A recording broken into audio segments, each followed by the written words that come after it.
Hello, David. Nice to meet you. It's a pleasure, man. You saying bye-bye to your parents every day, and you don't know if you're seeing them again or not. I fled, I could say that. I want to learn as much as I can about a part of Sweden that I think not enough people take the time to learn about.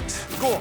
I need to stay here for another week. The only way to do that is to make sure that we just absolutely don't lose. You don't know your history, you don't know yourself.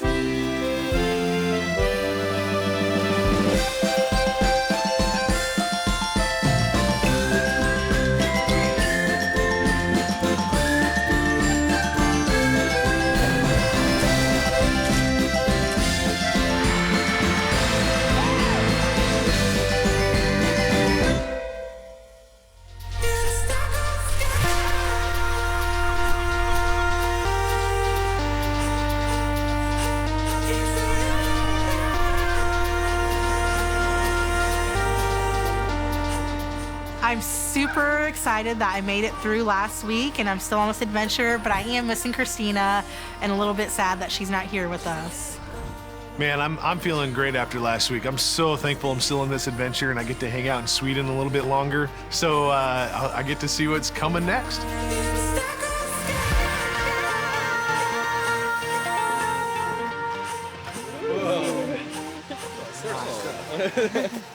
Dear Americans, as you know, your forefathers left everything, family, friends, houses, properties, to start their lives over on the other side of the world. One can only assume that it was tough, emotional, and many doubts along the way. You Americans will now move in with people who can share with first-hand experience how it is to go through what your forefathers went through. You're moving in with first-generation Swedes who came from Iraq and Somalia to start a new life here in your forefathers' old country. What an awesome opportunity. Yeah, exciting. We're about to meet some fearless people. Yeah, they're probably going through a lot of the same life experiences our forefathers were when they came to the USA. Oh, yeah. Oh my gosh, I am very excited to meet these families. This is something we would never be able to do normally, so it'll be great to learn about what's a typical day in life for them. The coffer contains the Swedish flag. Since it's National Dagen, the national day today, you will meet your hosts and celebrate. Work stuff, you will follow your hosts to their jobs. Boxes of chocolate, so you won't show up empty-handed. Long live Sverige, Anders. Awesome. My expectations for this week are my expectations as they've been for every week.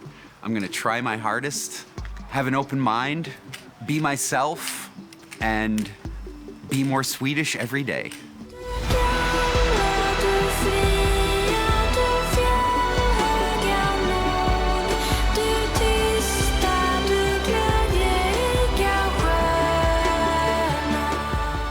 Knowing that today is the Swedish national holiday, it's going to be real exciting to see what everybody gets to do, and we're going into it real open-minded.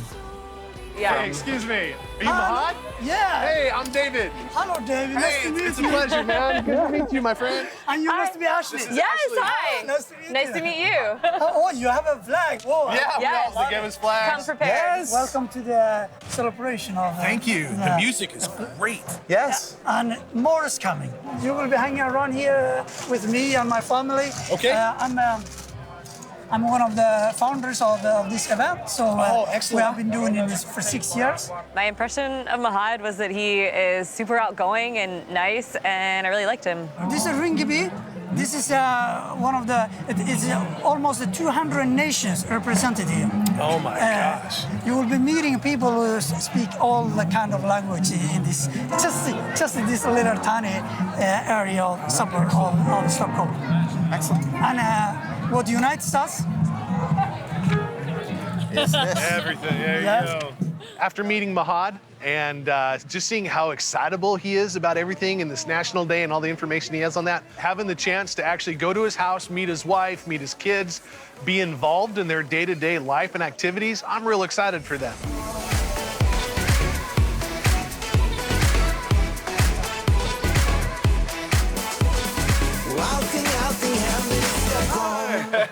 Hey! Hello, I'm Andrew. Nice to meet you. Kyle. Probably the hardest one. Zena. How old are you? Cool. 6. Aw, how old are you? I'm 13. 13, okay. Wow. Well, we hear you guys are going to be hosting us? Yes. Oh. Very nice. Very nice. My impression so far of National Day in Sweden is that it's this really kind of peaceful time to get together with your friends and family and enjoy some good food and be outdoors. It's nothing too patriotic. It's just a little bit more of an excuse to kind of get together. Yes. Wow, this looks so good. That smells amazing too. So you're eating the Arabic variant or variation of fika. It's not from Sweden, it's Arabic. This is my first time trying Arabic food. Okay, me too. Very good. When I get back home, I'm about to go find an Arabic restaurant. I think that the family that we met today is absolutely great, and they're fun and very interesting to talk to. We're here to learn about our ancestors, and I don't know about, like, for Kyle, I know Andrew grew up learning Swedish tradition, but I did not. And so coming back here and getting to learn Swedish tradition is very important for me to take to my daughter. So I think it's great that you're teaching it to your children. Yes, I think so, actually, because they're getting the both cultures, both the traditions. We have something we wanted to give you as a thank you for bringing us into your home and allowing us to stay with you. Yeah, thank you so much. Yes, for hosting so us. Very nice. yes, That's very kind we're of very you. appreciative that you would open your home. We like it so much. Thank you. Navarre and Sina are just two of the nicest people I've met. I can't wait to stay with them and learn all about them moving here and just how their life has changed. And it's of utmost importance for me to stay on this venture. This is one of the biggest growing experiences of my life, and I don't want it to end.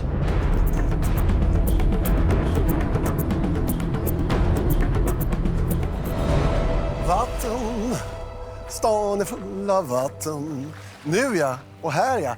Men det dröjde ända till 1861 innan Stockholm, som en av de sista städerna i Europa, fick vattenledningar in till stan. Och då bara till 5 vattenhämtningsstationer dit folk fick komma med hinkar och bära hem spat. Och ville man ta ett varmbad, då fick man beställa varmvatten i träkar som kördes hem med häst och vagn till dörren. På riktigt. Kan man ju tänka på när man står i duschen och gnäller över att det är dåligt tryck i ledningen och att varmvattnet tar för lång tid.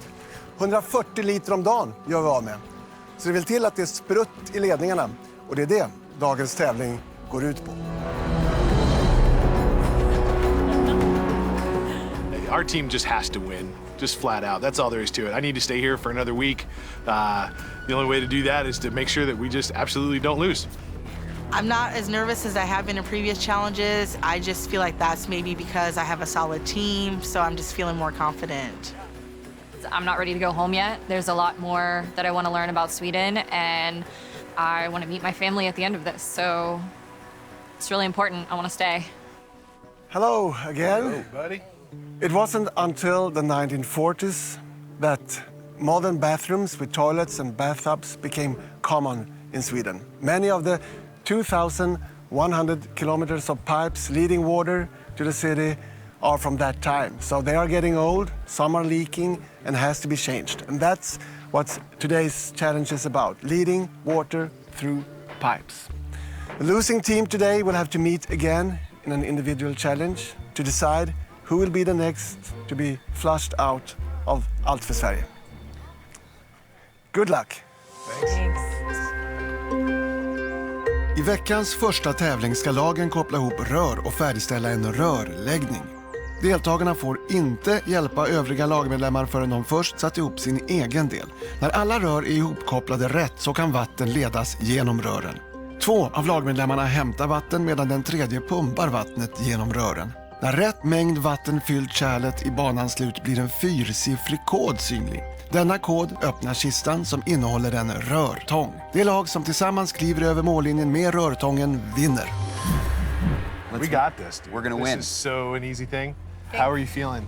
You I'm good? really nervous, but I mean, there's only a few different ways that the pipes can connect, so I think... 3 pieces, that's it. Yeah. The small one's gonna go on the big one. Just keep that in mind. And then there's only 3 pieces. We'll get that down. We got a good team. Ashley's super, super smart. Kevin is amazing at how much he can retain in memory, and he's fast and quick. I'm the big, strong guy, so I think we got the trifecta of good going on. I don't know how long the puzzle piece should take us. Hopefully But, that'll be the shortest. But basically, so we're gonna run out, we're gonna do our puzzle piece, and then you're moving to the pumping station. I'm moving to the buckets with you. Yep. And I'm gonna pull it up and get as much in there as possible. Dump it into me. I think this challenge is all about staying really calm, really focused, and communicating amongst the team.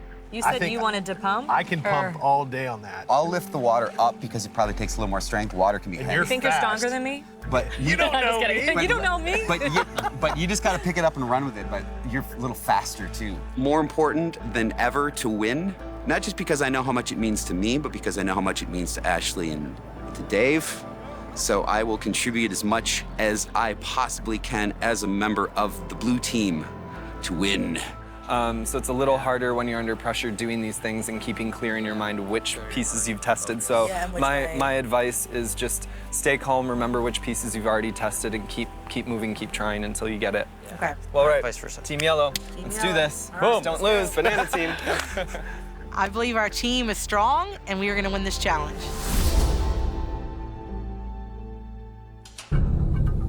Klara, färdiga, gå!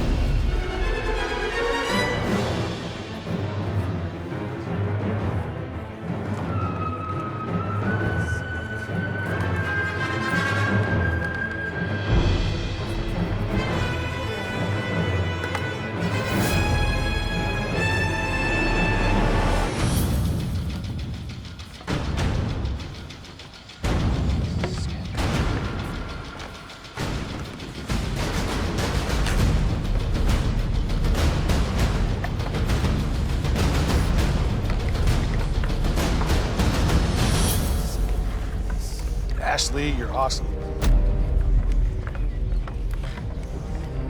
Ashley. This.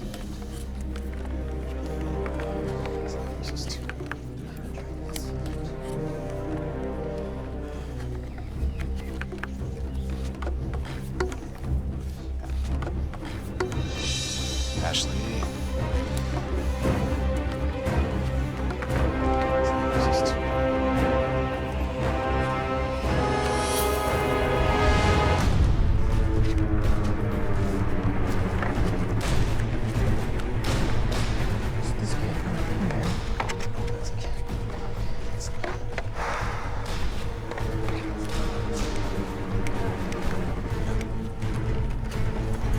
That's it. Okay, water. I'll tighten it. You guys get water.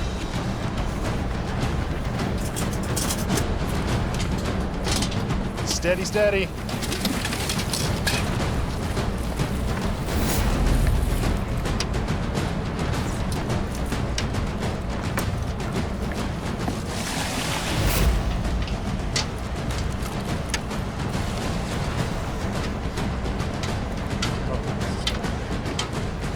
There we go. That's gonna look good.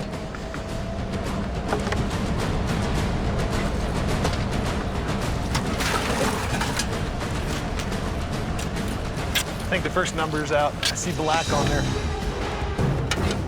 Ash, you're doing great. Kevin, you're doing awesome, buddy. You rock too, brother.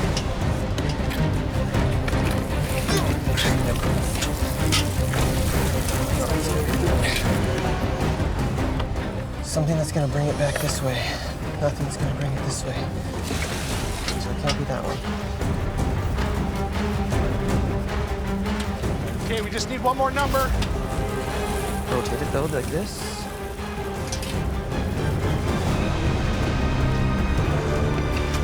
You might be able to see it. Can you see it on the way out?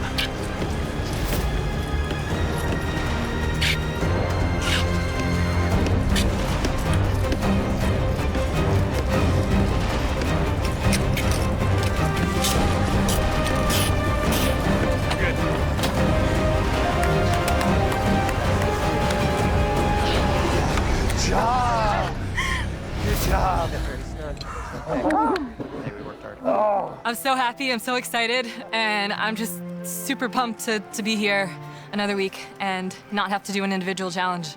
Well, we wouldn't have won if it wasn't for Dude, it was Ashley. It was teamwork, you guys. It was, but man, But dude, those puzzle pieces were tough, and you were like, oh, here, you did yours in 5 seconds, his in 5.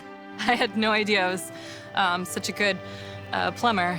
We're one challenge away from being on the bubble on the Final Four. We are super close to that. They tore it up. Yeah, they did. They did a great job. Yeah. A big part of that was the puzzles, so there wasn't much we could really do about it. We worked hard. Yeah. That's right. So I'm really falling in love with Sweden. I feel like I'm so close to meeting my relatives, and I really do not want to go home. I don't think any of us want to go home. Yeah, none of us want to go None home. of us are None of us ready. want to be the person that sends someone else home either. So. Right. Nobody wants to lose. I don't want my journey to end here. I want to experience everything Sweden's got for me, and I want to meet my family.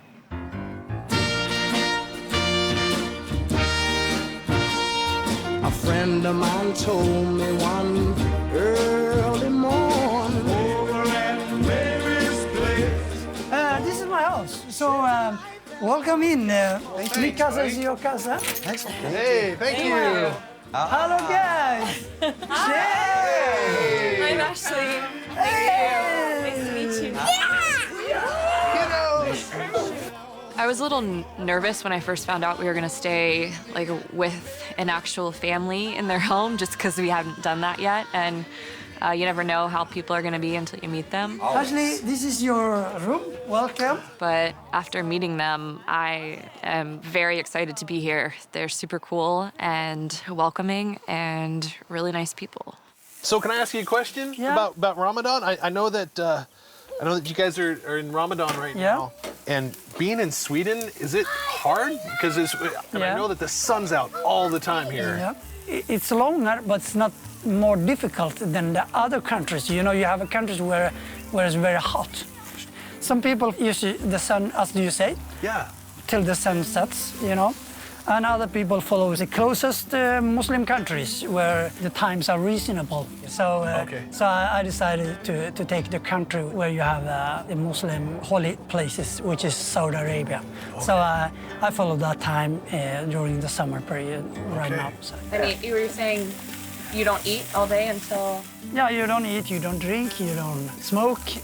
And the point is that once a year, you just, you know, zoom out from their normal living, and you just try to understand how it is to be hungry, thirsty. Yeah. Yeah. Kind of like puts things into perspective. Yeah, just remember it, you know, what's important in life. I'm Lutheran, you know, and so every year during Lent, we give up one thing for 40 days. There are times that we fast, but we don't fast for a month like this. It's a testament to their faith, you know, doing something that drastic for an entire month is it's an enduring process. When my little boy was in the hospital, everybody prayed for our son. We have Muslim friends that were praying, and we have Eastern Indian friends and American natives and Christians, and this collective of prayer just all meets in the center, you know. And I think it's a lot of things uniting more than dividing. So praying together, and even if you do it in different kind of language and different kind of direction, and in the end of the day, it's a spiritual and the feeling of, you know, we are here for some reason, and you and me meet here. Like minds and like hearts, man, and we just instantly. Yeah, there's a reason we meet here. You know, I'm born in Somalia. It's very far from here. Yeah. And what's the odds? You come from Alaska, and we meet in Sweden. Exactly, at your house, barbecuing. Yeah, it's beautiful. I love that. I just love that so much. Who are on the road must have a code. We're ready. That's so good. So we got the mushrooms and the veggie. The veggie burgers. These are just the buns. Navarre and Sina, I mean, they're opening their house up to 3 strangers that they know nothing about. That is one of the most hospitable and kind things that they can do. I can't wait to get to know them more. So my ancestor Gustav, he left Sweden because they were broke and he had no money, and he just wanted to try and make it somewhere else because they weren't surviving in Sweden. So that's why he moved. What was kind of the catalyst or the reason why you guys decided to move? It's basically the security. We were not feeling secure after the war. It was like you're going out to work and you don't know if you're coming back or not. You're saying bye-bye to your parents every day, and you don't know if you're seeing them again or not. Do you talk with your kids about it a lot or not really? Iraq we left is not Iraq now, so it's difficult to make them love a place that we don't believe still exists. If you guys didn't have kids, would you have come? We would definitely leave Iraq anyway, but I don't know if we would come to Sweden. Sweden is just that your kids are secure because they're going to get school, they're going to get the health insurance and no bombs. And no bombs. This is the most important thing. It was very emotional. I had to hold back tears because I could not imagine just not knowing if I was going to see my family every time I left home. And I think that's extremely brave of them to leave, to start over again so that they could have a better life for their family. You know, back in LA, we have like Chinatown and Little Tokyo and places like that. But I don't see like Iraq Village, you know? No. How do you build community here? Do you want to build community here? Do you just want to sort of blend in? We want to blend in. We want to keep our culture. We want to keep our traditions. But I think the variety and the mixture of cultures would be a very positive experience for us and for the children. So you don't live in a place that is totally isolated and you don't know what is going on. This was definitely one of the more unique days for me, I guess, because it's so rare that you get an opportunity to talk to someone from Iraq in the United States. That's extremely rare. So it was great to learn from their perspectives of coming to Sweden compared to learning about our ancestors, and all around it was just a great way to spend the national holiday here in Sweden. But what do you think about Sweden? I think it's beautiful. I love the country. I love the traditions. And you guys have been visiting a lot of places in Sweden that we, after 11 years in Sweden, haven't been there. Or any Swedes. Or any Swede, probably at all, yeah. Yeah, it's an incredible way to experience this country for the first time ever on this journey towards trying to learn more about our living relatives and our ancestry. It's hard to explain. This experience with Navarre and Sina does shed more insight into what it might have felt like for my forefathers. And it helps me relate to my forefathers and ancestors even more because I'm experiencing firsthand from someone how hard but how happy and encouraging it is too. So part of me thinks my great-grandparents had some really hard times, but there was a lot of joy to be found when they've established their life in America. Musa!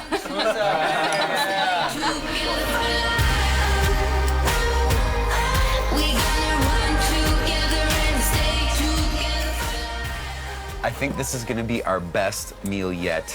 Cheers. Cheers. Cheers, my friend. Let's go. Score. Tonight was the first chance that I've had to have Somalian food. It was delicious. I wish there was a Somalian restaurant in Anchorage. If I was here by myself, I could eat this entire dish of these. These are so good. Oh my goodness. I think that it's always an honor to be invited to stay in somebody's home because you really get to know them and you really get to know the experience of their life. And I want to learn as much as I can in the amount of time that I have here about a part of Sweden that I think not enough people take the time to learn about. So what is your story? Why did you leave Somalia? I left Somalia, I fled, I could say that. And in the civil war in the beginning of the 90s, we have a dictator for 21 years. They threw me out and everything fell apart. And it was chaos, you know. Everybody was fighting everybody. I was by myself in a school where I had about 700 kilometers from my daddy because I didn't have a mother. My mother actually died by giving a birth to me. So I never met her. So, sorry. No. The daddies are not so good to taking care of kids by themselves. So I left for myself, you could say, by the age of 10. Only went back home during the school holidays. So the war came, you know, from nowhere. So I fled with the people who was fleeing. So I haven't seen him for many years, 10, 15 years before I see him again. I think the reason it affected me so deeply is that I do see my father often. My mom was a huge part of my life. It humbled me to know that I've had such a privilege that I think that I've always taken for granted. I took the trip through Ethiopia, which is a neighboring country, Kenya, I was in Syria, which is Damascus today. People, you see the news, I've been there. I was in Russia before I finally came to Sweden. You know, you have no choice. When you're put in a situation like that, you can either survive or you can give up. And he's truly an inspiration and a survivor, and I have so much respect for him. Sweden is my country, and you know, it's just I came here. It's 26 years ago now. When you first arrived, did you live in apartments like where we're at today? First, you get these refugee camps before you've been accepted. And next step is move to apartments. So that's when I came to the city of Härnösand. And it was an area where was the refugees, then unemployed Swedish, and a bunch of young people who was skinheads. Oh, that was skinheads? Yeah, that's what my first neighbor to the door beside me. He had a Swedish flag on the windows, which is when I opened my front door. So that guy, he was my first neighbor. I didn't know anybody in this city. So I was trying to be, say hi to him. Mm-hmm. And every time I say hi, he answers with N-word, go back home, things like that, And I was like, I keep on saying hi, and he was keep on saying things, and they were bothering me. And in the weekend is when they have a party, they just, knocking on the door and say, oh, open it, we know you're in there, and stuff like that. I had a teacher in Swedish language. She was like, oh, you have to report it to the police, you have to. And I was like, I was making an excuse for these guys, but I was like, they don't know me.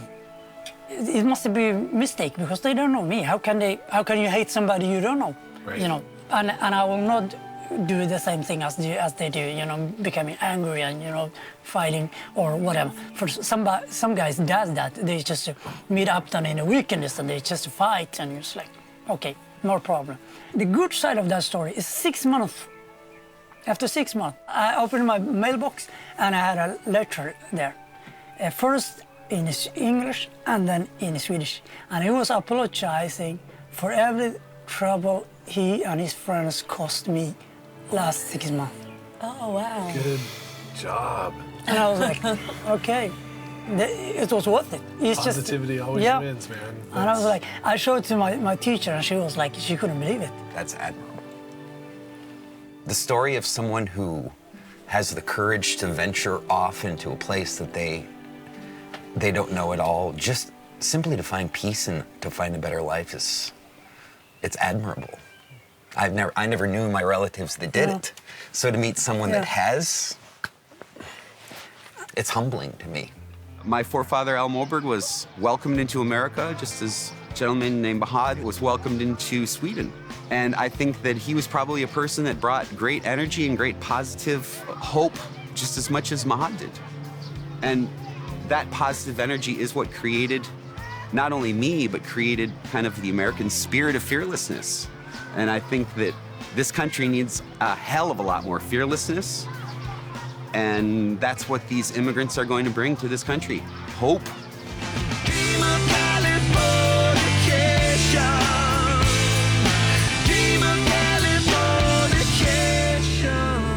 I live in Sherman Oaks, California, and I have 3 dogs, golden retrievers, and they are the love of my life. And I built my entire house to suit their happiness.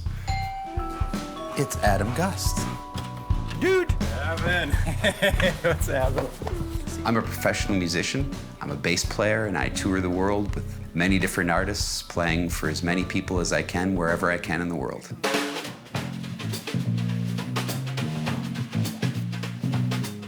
I play with an artist from Finland named Tarja Turunen. I also play with a very famous American singer named Sebastian Bach from the band Skid Row, and I also have a band with Chad Smith from the Red Hot Chili Peppers called the Bombastic Meat Bats. Just like that. When you're a musician, you live around people constantly because you need to make music with other people. And that's the way that I grew up in my house with my mom and my father, who were both musicians as well. My heritage is half Swedish. My mother was 100% Swedish.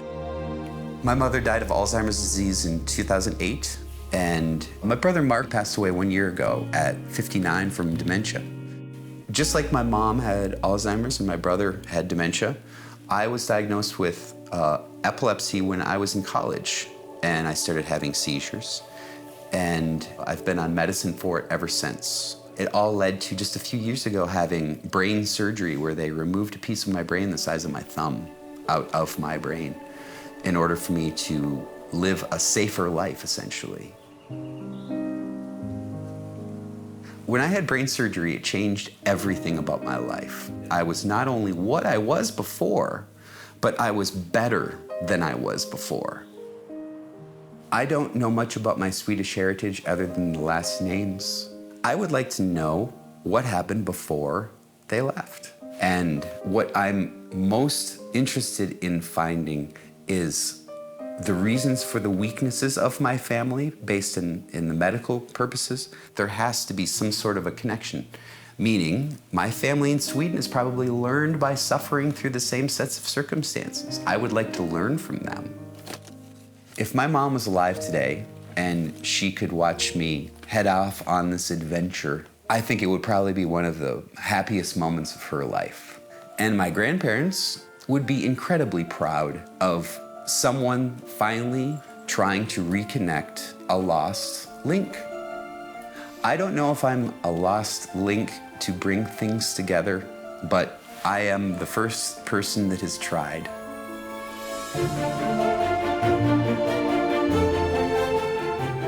When I open that chest, I think it's going to basically change my life in ways that I can't even imagine. This is about finally learning who I really am, at least the roots. When I look around me in Sweden, I feel like I've been here many times before in so many ways. Maybe I have in another life, who knows? Dear Kevin, your story begins just 3 years before Lincoln's famous Emancipation Proclamation. As a young Alfred Moberg stands humiliated on an auction block, about to be sold into indentured servitude. He is your relative. His story is your family's story of survival. It begins back in 1821 when a 25-year-old bachelor named Jonas Olsson changes his surname to Moberg. He marries Kajsa Ansedottir, a servant girl. They go on to have 5 children. But childbirth and another mouth to feed were mixed blessings. One 19th century physician wrote that parents were more elated at their baby's passing than its delivery. This might explain why church books describe Jonas as a drunken good-for-nothing. The pressure and his alcohol abuse likely sped to his death of tuberculosis at age 42. My family is the ultimate contradiction of people with some of the greatest gifts and finest talents, balanced out by some of the biggest weaknesses you could ever imagine. Some are health, sometimes addictions. It's all spelled out here. It's just the start of a long pattern. His death certainly left Kajsa and the kids in the lurch. Kajsa lived out all her days as a lonely pauper, perpetually dependent on alms to survive. Her oldest son, Olaf Peter, started work young. 1847, he marries a servant girl named Anna Persdotter. They have 5 children. Alfred Moberg is their first. But things worsen after moving to Järnparish, Dalsland in 1860. Olaf Peter dies suddenly of a severe cold just 2 months before Anna delivers their 5th child. Anna is registered as a pauper in a slum area called Huaskogen. The family becomes entirely dependent on charity to survive. Considering the general contempt the wealthy had for homeless families like yours, this was not an easy situation. It's crazy to think that my relatives that came from Sweden were probably homeless. Even though I don't have a place I can say that this is where my relatives lived. It's almost, I can almost feel their presence just in this forest.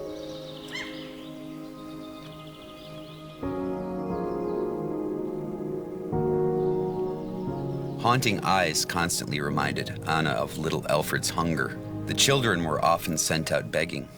Early Saturday mornings at some of the bigger farms, scared, hollow-eyed children and hunched-over old folks would fight like dogs over breadcrumbs, potato skins, and gnawed-off drumsticks. Well, my family is tough. When you have to fight over the most basic scraps of garbage, that means that you've got balls, baby. In this world of inverted values, perhaps it made sense that Alfred was put on the auction block in 1860 to save him. Such events, called Fattig Akunur, were acts of mercy performed by the parish. Alfred was auctioned off to a farmer who paid 3 barrels and 24 capfuls of oatmeal. It's very hard to wrap your mind around the tragedy of your own family having to do such things to survive. The fact that they actually exist as DNA in many ways is kind of the first miracle of my life. Alfred endured all of the shame and things turned around. He went on to work as a herdsman, then farmhand at several area farms. But by the 1870s, Alfred was reduced to part-time work and living with his mother and new stepfather, Johannes Johansson, aka Hualele, a known thief. The new decade brought no relief to Oskogen, where all talk revolved around how to get food. Johannes and Alfred's answer was to lead a band of men like local Robin Hoods, stealing to survive. There's an analogy in this paragraph. It says Robin Hoods. And that tale, as I know it, is take from the rich to give to the poor.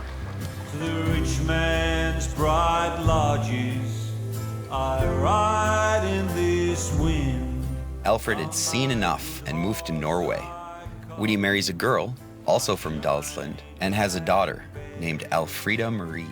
Anna and several of Alfred's siblings join him in Norway, then join in his move to Canada in 1879, and eventually settle with him in Negaunee, Michigan in 1888.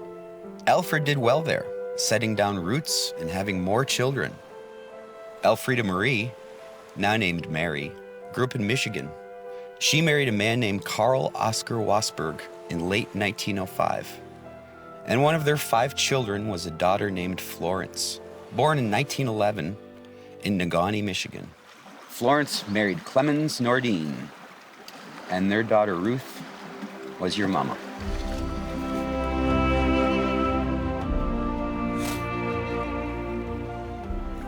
It might be a strange thing to say that I'm honored to be the descendant of a man that was, at least in my eyes, somewhat sold into what I would view as slavery. But the story of how he pulled himself up from his bootstraps and created a life for himself based on his dreams and his visions and his hopes, and accomplished it just with his own hard work, is, I think, one of the greatest stories that any family could ever know about their true roots. All of the different people that live in this country coming together from the various places in my family, Osbergs and the Mobergs and the Nordins, under one roof of unity, I'm more driven than I've ever been in my life. I guess I'm kind of closing this journey away. You don't know your history, you don't know yourself. It's powerful.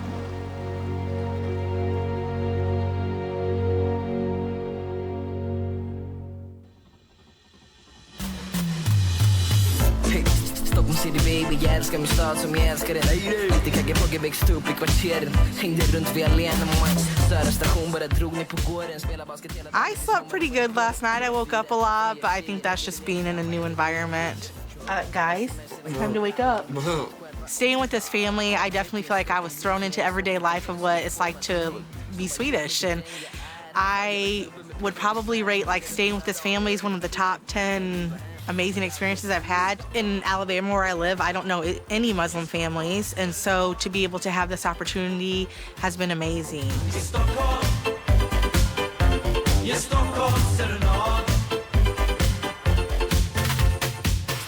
You guys ready for practice? Yeah. Noah, är du redo för träningen? Yeah. Hey, get on it. My boys do the same thing. Hit the grass. I think Mahad's a great dad. He's so much fun. He's very involved with his kids, and he has kind of like a free-spirited, fun-loving attitude.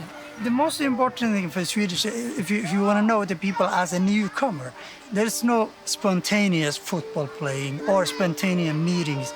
Everything is these associations. Right. So people, to integrate in the society, you have to find out these associations. There's few things that cross all international borders. Yeah. Obviously, sports, football, and music are kind of magic models for people that are new to an area to find things that they have in common with other people.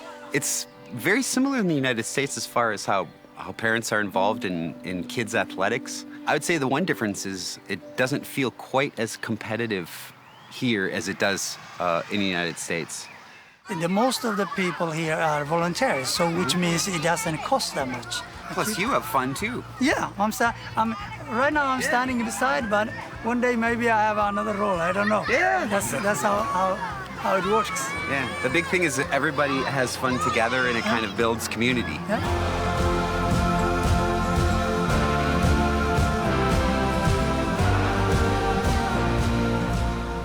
I did not expect this adventure to change me at all. I didn't know that this country and the people would impact me the way that they have. Hello, guys. How nice to see you here. Hey. How are you? Fine, thank you. Everybody here make up who this country is, what it represents, and it's been a great time here getting to know the people. They've been kind and welcoming and open to sharing their lives with us. In order to be a practicing doctor here in Sweden, was there any other education you needed to get?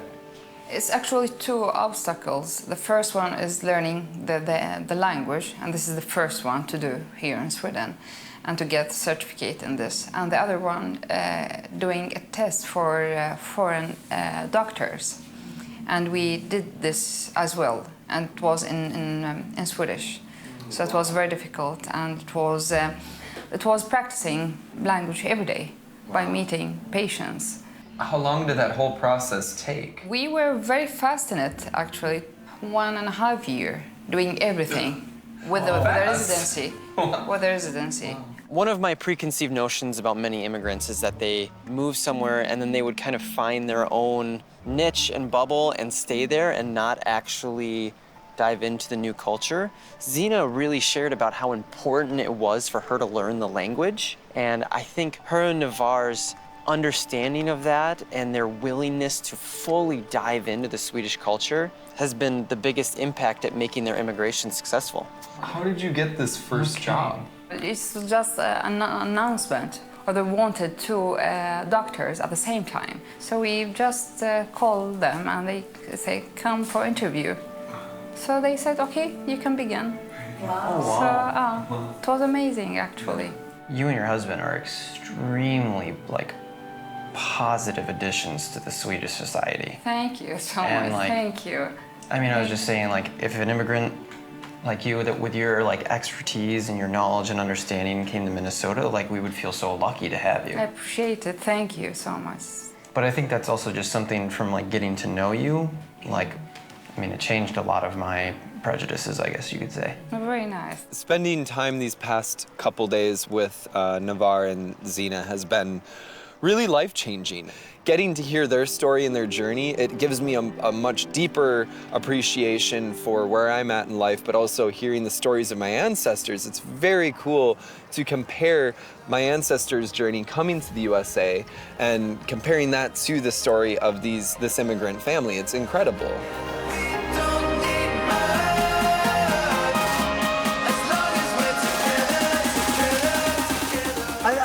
Your legs are moving. I played a little soccer in my day. Should we join them? Yeah. Kan vi få vara med och spela mot er? Is that good? Yeah. We play? All right.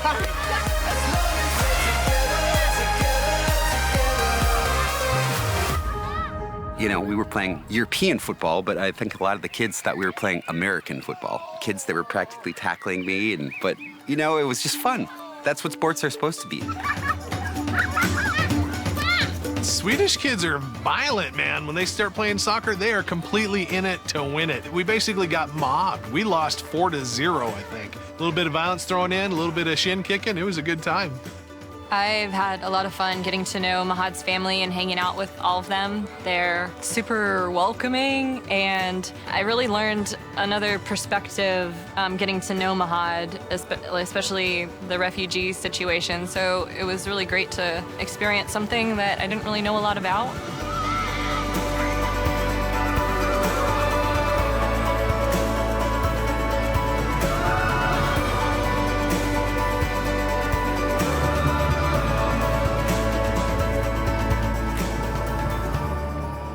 Alltså, det är ett helt museum med ABBA-grejer här nere. Det normala för ett popband är ju annars att de tonar ut och fejdar iväg efter karriären. Och så höll det på att bli för ABBA. Men så, 1992, slog de igenom igen. Det började med att U2 på sin stora Zoo TV-turné gjorde en cover på Dancing Queen. Och sen var det syntduon Erasure som gjorde en hyllnings-EP till ABBA samma år. Och sen i slutet av året så kom samlingsalbumet ABBA Gold som idag har sålt 30 miljoner ex. Och nu ska de tydligen vara huvudsaken i en tävling i ett populärt samtida underhållningsprogram med han programledaren som är så bra. Ser precis ut som jag. Vet du vad de är? Åh, älskar han. Kom igen. Nej. The winner takes it all. The loser standing small. I'm really not excited to go into Elimination Challenge just because I want to be here, I want to stay, and I don't want to send anyone home either, and I don't want to go home myself. I was thinking about trying to put how this feels into words because people have been asking me how it feels, and there's nothing that really compares to this because it's this sort of chapter in life that you know will come to an end immediately if you don't succeed. And I don't really have anything in life that I can compare to that. Yeah, there's just been, from meeting all of you to the immigrants, to meeting my family and finding out information I didn't know.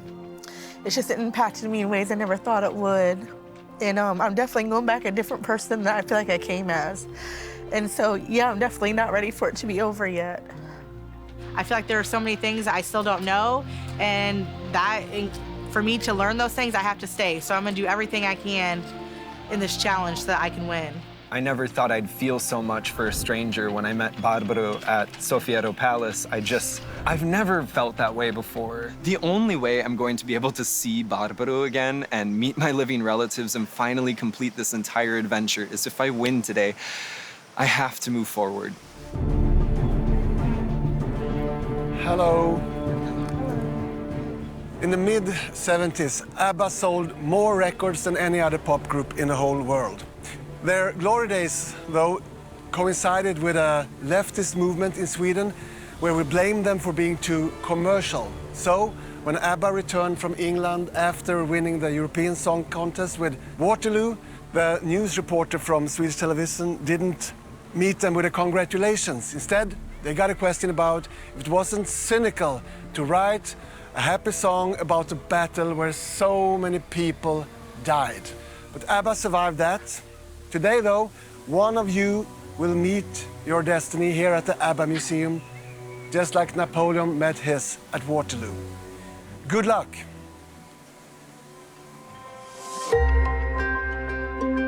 I veckans utslagstävling ska deltagarna mötas i en frågesport baserad på kunskap om ABBA. Som lite hjälp på traven får deltagarna 1 timme på sig att lära sig så mycket de kan om det svenska musikundret. Efter 3 rätta svar är man säker. Den som är sist kvar måste lämna Allt för Sverige. I know nothing about ABBA, and I hope I can learn some stuff really fast.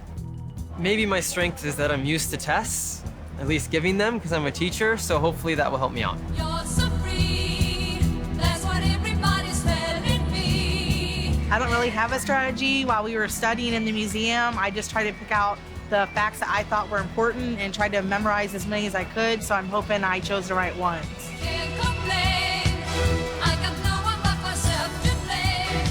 Well, I listen to a lot of ABBA back home, actually, so I don't know a ton about them. I just love ABBA. So I'm hoping that is useful today for some small reason. That's what everybody's telling me. Okay, are you ready? Okay. First question. What year did ABBA win the Eurovision Song Contest in Brighton with the song? Andrew? 1974. That's correct. You got 1 point. Next question. ABBA were famous for their stage outfits, and on one set, Agneta and Frida wore prints with cats on them. What colors were the cats? Andrew? Cheetah. No, sorry. Kyle? Yellow and pink. No, sorry. Tanya? Black. No, I'm sorry.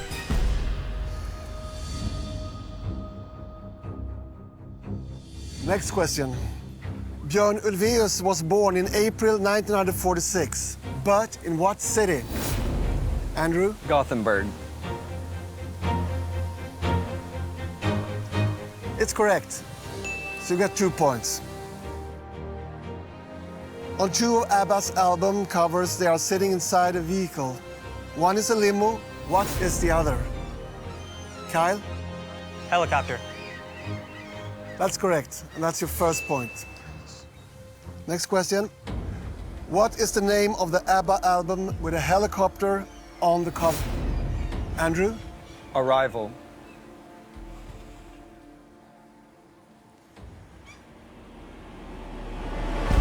Yeah, that's correct.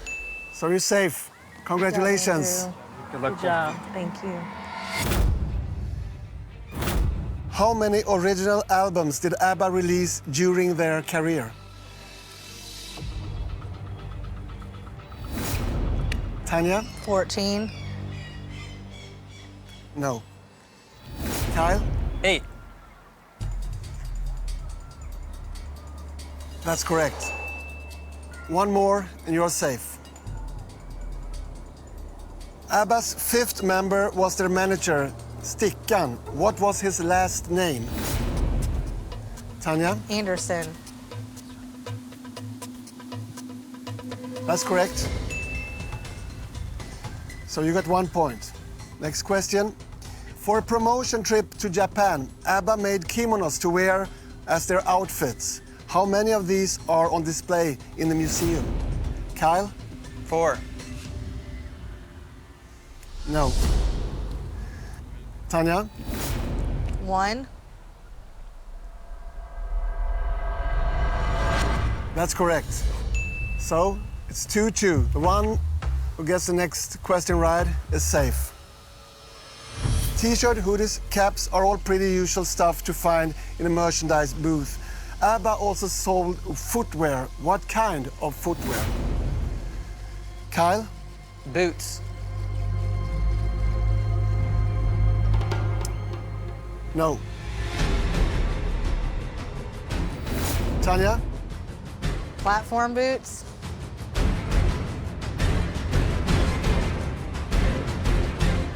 No. Well, Next question. ABBA built their own recording studio in the 70s, which was world famous for its state-of-the-art quality. What? Kyle? Polar Music Studio.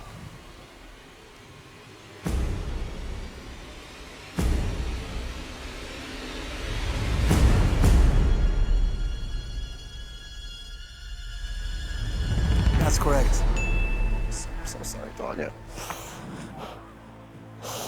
good job. I'm gonna be praying for you, Tanya. You're such a great mom. Thank you. You're a wonderful wife.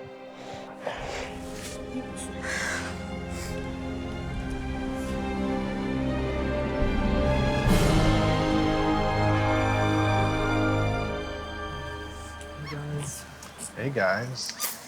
Hey guys, so I'm going home. You are?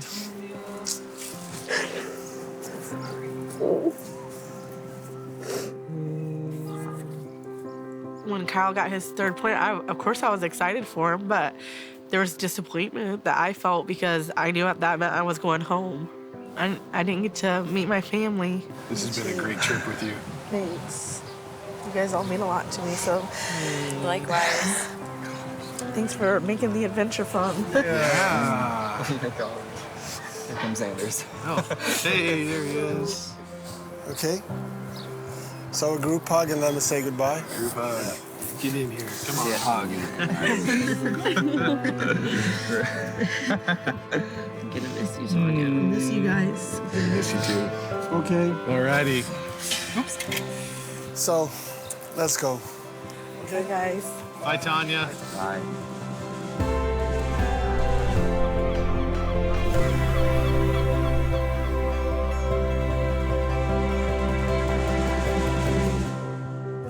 So I understand this trip has made a great impact on you. It has. In what way? I'm gonna cry. My time here in Sweden's been amazing. I've had so many great opportunities, got to meet some great people. Oh, look at you guys! Probably the most impactful one was meeting with the immigrant families, because my family was an immigrant to a country from Sweden, and then to come to Sweden and to get to sit with people from a country and a religious background that I've never talked to or had any interest in was amazing. And it's just given me like even a passion to work with people of different cultures to help immigrants coming into America. So, it feels like a good trip even though you're sad right now? Yes. I want a happy end. Yes. It's been incredible. Okay. Here's a gift. Okay, thank It's you. everything we found out about your exciting background with the Erik Janssonarna. Yeah. Yes. And here's exciting as well, because here's your family tree. Okay, awesome. Okay, you can open it later. Thank you so much. But it was great having you here. Yes, thank you. It was great being here. I get it, you're coming back, right? Yes, I will be back. Yeah, let me know. I will. Okay. All right, thank you. Bye.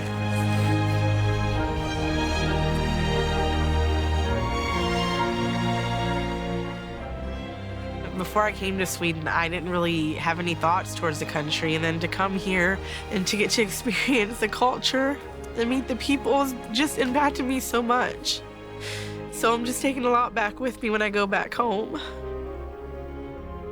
Even though I didn't get to see my family here, I'm not gonna give up. I'm gonna continue to pursue the opportunities to meet them in the future and to reach out to them and talk with them. The first thing I want to tell my daughter about Sweden is that we have an amazing heritage here, and I just want to share with her everything that I've learned about this country and bring her back here and let her experience it for herself.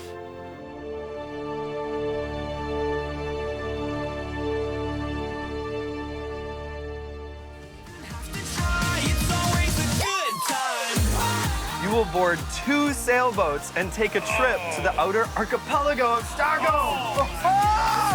This has got to be one of the most unique places we've been on this whole journey. Oh my God. If you can combine James Bond with Mission Impossible pilot boat. Whoever goes out of this misses the Final Four and the absolute chance at meeting our family.